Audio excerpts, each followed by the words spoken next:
पहले पांचवें चरण का चुनाव प्रचार थम गया।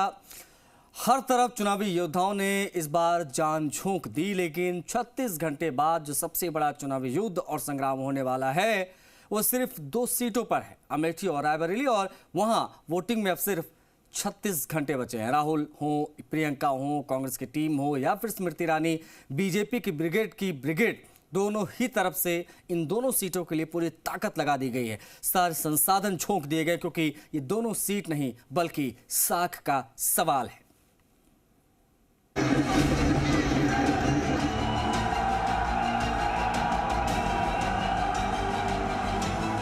सबसे ज्यादा हॉट सीट,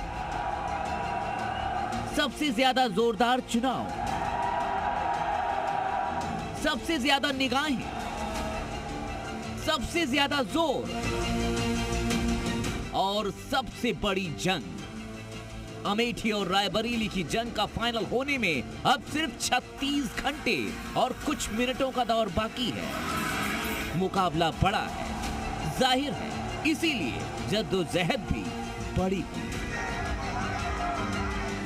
एक तरफ विरासत और गढ़ को बचाने के लिए महायुद्ध है, तो दूसरी तरफ एनडीए की सबसे बड़ी पार्टी बीजेपी के लिए ये साख और नाक की लड़ाई है। इसीलिए दोनों तरफ से चुनावी गणित के हर सवाल को हल करने के लिए सबसे ज्यादा नंबर लाने की जी तोड़ कोशिश हुई। प्रचार थम चुका है।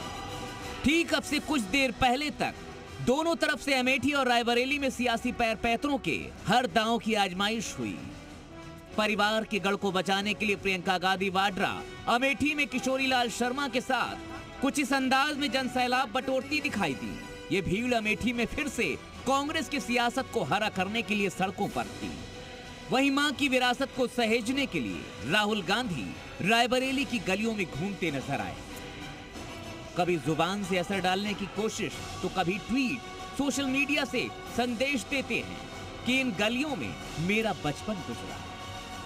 हमारी जो परवरिश हुई वो बहुत साधारण तरह से हुई थी। उस समय ये सब तामझाम में नहीं था और ये सिक्योरिटी का कोई मामला नहीं था, तो हम भी सड़कों पे जाके खेलते थे बच्चों के साथ। जब 80 का चुनाव हुआ तो तुम्हें याद है हमने बच्चा पार्टी बनाई थी। हाँ।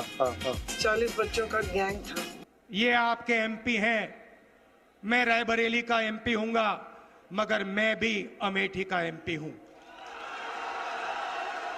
आप ये मत सोचो, मैं आपको बता रहा हूं, जो भी रायबरेली के लिए होगा, जो भी रायबरेली के लिए होगा, लिख लो आप, जो भी रायबरेली के लिए होगा वही एग्जैक्ट चीज अमेठी के लिए होगी।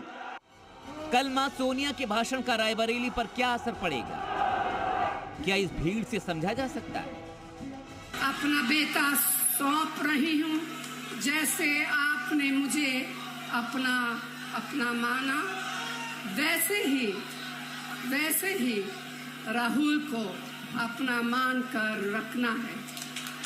ये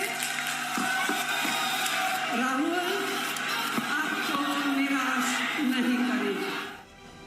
तो दूसरी तरफ अमेठी को अपना परिवार कहने वाली स्मृति ईरानी भी अमेठी में परिवार वाली भावनाएं उड़ेलकर विरोधियों पर वार कर रही हैं। अमेठी को फिर से पाने के लिए बीजेपी एंड ग्रुप ने पूरी ताकत झोंक दी। यूपी के मंत्री ब्रजेश पाठक ने अमेठी के गौरीगंज में स्मृति ईरानी के लिए प्रचार किया, तो धर्मवीर प्रजापति भी पसीना बहाते नजर आए। कल अमेठी में अमित शाह से लेकर बड़े बड़े दिग्गज उतरे थे। पूरा परिवार इमोशनल अपना जो है बातें वहाँ कर रहे हैं। उनको डर है इस बात का, ये प्रमाण है इस बात का, वो डर है उनको कहीं ऐसा ना हो अमेठी की तरह हम लोग हार जाएं। तो इमोशनल लोगों से चर्चा कर रहे हैं, अपना रिश्ता जोड़ रहे हैं। लेकिन हमें कह सकते हैं कि जिस तरह से हम लोग निचली इकाई पर जाकर के हम लोग काम कर रहे हैं, उत्तर प्रदेश की जनता हमें पूरा आशीर्वाद देने जा रही है। रायबरेली भी हम लोग जीतेंगे, अमेठी भी हम लोग जीतेंगे। बीजेपी अभी भी ये साबित करना चाहती है कि अमेठी रायबरेली में कांग्रेस सिर्फ चुनाव जीतने के लिए आती है।